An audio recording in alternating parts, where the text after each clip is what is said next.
আজকের এই ভিডিওটা পুরোটাই শিক্ষা দেওয়ার উদ্দেশ্যে তৈরি করা হয়েছে। কাউকে ছোট বা খাটো করার উদ্দেশ্যে নয়।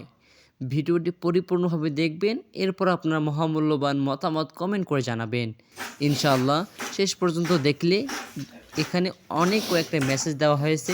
সেই মেসেজগুলো ফলো করুন ইনশাআল্লাহ। কন্টিনিউ করুন ভিডিওটা। জিল্লু মাল দে।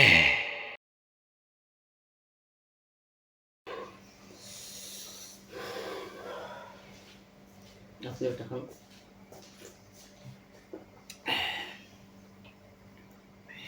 আপনি একটা খান। এই মালের ভিতর যে কি একটা জাদু আছে তুই বুঝবি না রে। যতই খাই আমার দুঃখ কষ্টগুলো যেন দূর হয়ে যায়। জীবনে আমি অনেক কষ্ট করেছি, অনেক কিছু করেছি, কিন্তু জীবনে কখনো আমি শান্তি পাইনি। এর মাঝেই একটু শান্তি খুঁজে পাই রে।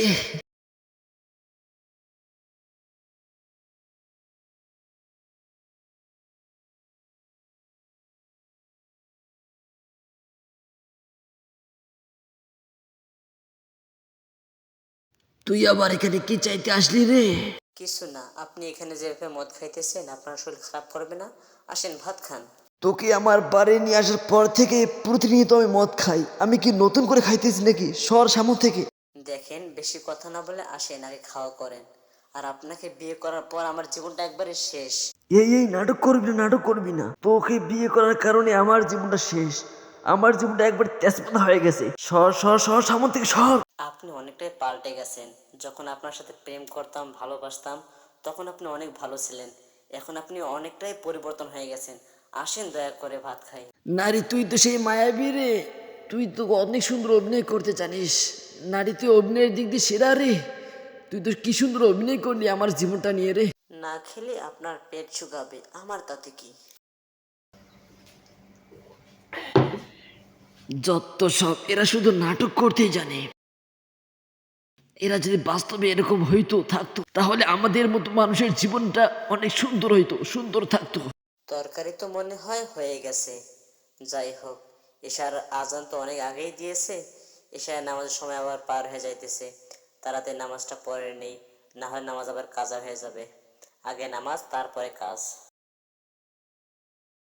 এই তোরে যে একটা কাজে পাঠিয়েছিলাম, সেই কাজটা হয়েছে। আর ওর কাছে মাদক পাচারের যে 50 কোটি টাকা ছিল, সে টাকাটা নিয়ে আসছিস তো না? সব টাকা পয়সা আমায় জমা দিয়ে দিস। কিন্তু একটা কথা জানিস, জীবনে কোটি কোটি টাকা কামাই করলাম, কিন্তু কখনো শান্তি পেলাম না। হয়তো সব কিছু ছেড়ে চলে যাব, কিন্তু তোকে একটা দায়িত্ব দিয়ে যাইতেছি। আমি যদি মরে যাই, তাহলে তুই আমার এই সাম্রাজ্যটাকে আটকে ধরবি, ধরে থাকবি সারা জীবন।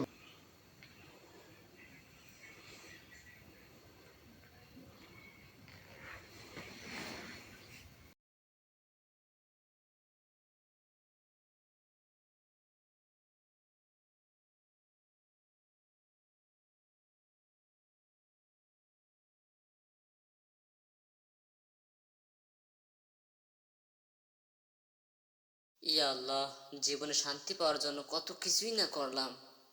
পালিয়ে গিয়ে বিয়ে করলাম, পিতামাতার অবাধ্য হয়ে বিয়ে করলাম, এরপরেও আমি শান্তি পাইতেছি না। আল্লাহ, আপনি একটু দয়া করে আমাদের ওপর রহম করুন। আমার স্বামীটাকে আপনি আগের মতো বানিয়ে দিন আল্লাহ। সে এখন অনেক মদ খায়, অনেক মারধর করে, অনেক খারাপ ব্যবহার করে আমার সাথে। আল্লাহ, আপনি ছাড়া আমার আর কেউ নেই। আল্লাহ, আপনি দয়া করে আমাদের বন্ধনটাকে জান্নাতি বন্ধন হিসেবে কবুল করে নিন। আমাকেও আপনি আগের মতো বানিয়ে দিন, যাতে তার চক্ষু শীতলের কারণ হয়ে থাকতে পারি। আল্লাহ, আপনি আমাকে পরিবর্তন করে দিন এবং আমার স্বামীটাকে ইসলামের জন্য কবুল করে নিন। আল্লাহ, আমিন সুম্মা আমিন।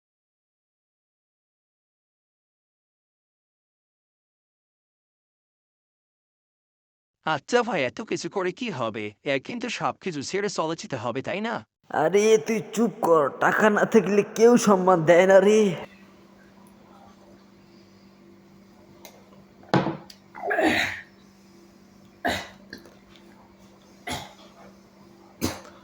ভাই, ভাই সাবধানে, সাবধানে ভাই। একটু শুয়ে রেস্ট করেন। ভালো লাগবে ভাই। ভাই একটু সাবধানে।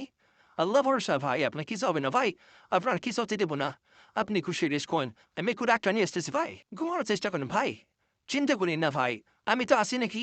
আপনি মারা গেলেও আমি সব কিছু সামলে নেব ভাই, আপনি চিন্তা করিয়েন না ভাই, আপনি একটু ঘুমানোর চেষ্টা করেন, আমি গেলাম। লুটপাট চুরি ছিনতাই করে এত টাকা উপার্জন করে কি লাভ করলা? সব কিছু তো ছেড়ে চলে যেতে হবে তোমায়। দেখতেছো কতগুলো কবরবাসী, সবাই তোমার মতো পৃথিবীতে বেঁচে ছিল। তোমার জন্যও কবর করা হবে, তোমাকেও সব কিছু ছেড়ে কবরে রেখে আসা হবে।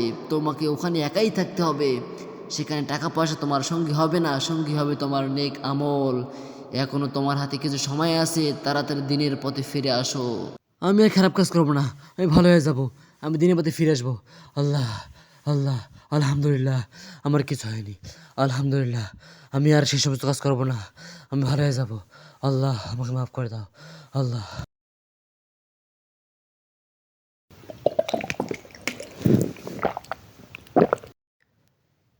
আলহামদুলিল্লাহ।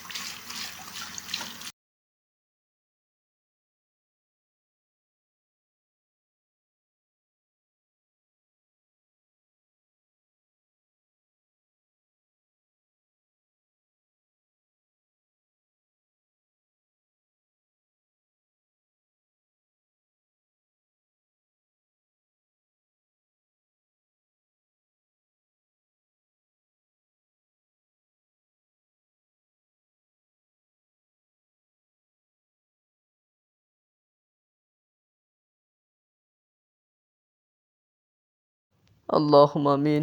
ইয়া আল্লাহ, আমার মতো গুনাহগার এই আসমানের নিচে জমিনের উপরে তৃতীয় ব্যক্তি আর কেউ নেই আল্লাহ। জীবনে অনেক গুনাহ করেছি, অনেক মানুষকে হত্যা করেছি, অনেক মানুষকে বিনা অপরাধে মেরে ফেলেছি, অনেক মানুষের জমি জমা লুটপাট করেছি আল্লাহ। আমার মতো গুনাহগার এই আসমানের নিচে জমিনের উপরে আর কেউ নাই আল্লাহ। আপনি আমায় মাফ করে দিন আল্লাহ। আপনি আমায় মাফ করে দিন। আপনার রহমানুর রহিম নামের ওসিলা করে আমার গুনাহগুলোকে মাফ করে দাও আল্লাহ, মাফ করে দাও। আপনি যদি ক্ষমা না করেন তাহলে আমি আর কার কাছে যাবো আল্লাহ? আমি আমার গুনার জন্য অনুতপ্ত আল্লাহ। আপনি আমার তওবা কবুল করে নিন। আপনি আমায় মাফ করে দিন আল্লাহ, মাফ করে দিন। আপনি আমায় মাফ করে দিন আল্লাহ। আমি আর জীবনে এই সমস্ত কাজ করব না। আপনার কাছে তওবা করতেছি আল্লাহ। হে আল্লাহ, আমি আপনার কাছে শুধু এতটুকু চাই, আপনি আমার গুনাহগুলোকে মাফ করে দিন আল্লাহ, মাফ করে দিন। পৃথিবীতে আমাকে শাস্তি দিয়ে দিন আল্লাহ। আমি কঠিন মুসিবতের দিন এই শাস্তি গ্রহণ করতে পারবো না আল্লাহ, সহ্য করতে পারবো না। সামান্য একটি কাঁটা নাগাদ সহ্য করতে পারি না। আর জাহান্নামের আগুন কেমনে সহ্য করবো আল্লাহ? আপনি আমায় মাফ করে দিন আল্লাহ, মাফ করে দিন।